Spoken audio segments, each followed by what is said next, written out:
एक गांव में एक धनी साहूकार रहता था। उसके घर में अन्न, धन और वस्त्र की कोई कमी नहीं थी, किंतु उसकी पत्नी बहुत ही कृपण थी। वह कभी किसी भी भिक्षार्थी को कुछ नहीं देती और सारे दिन घर के कामकाज में लगी रहती।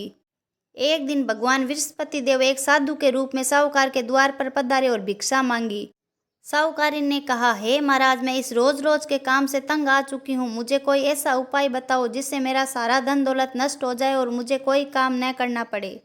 साधु बने बृहस्पति देव ने उसे समझाया कि धन तो जनहित, दान, पुण्य और धर्म कर्म के लिए होता है, परंतु साहूकारिन नहीं मानी। तब साधु ने कहा, यदि तुम्हारी यही इच्छा है तो तुम 7 गुरुवार तक ये उपाय करो जो मैं बताता हूँ। तुम गुरुवार को घर को गोबर से लीपना, अपने बालों को धोना और कटवाना, कपड़ों को धोना और पुरुष को हजामत बनवाना, भोजन में केवल कंडा जलाकर खाना बनाना। साहूकारिन ने 7 गुरुवार तक ऐसा ही किया। परिणाम स्वरूप उसका सारा धन धान्य नष्ट हो गया। साहूकार और उसकी पत्नी दाने दाने को तरसने लगे।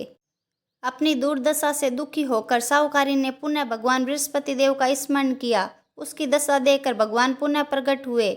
साहूकारिन को अपनी भूल का पश्चाताप हुआ और उसने क्षमा मांगी।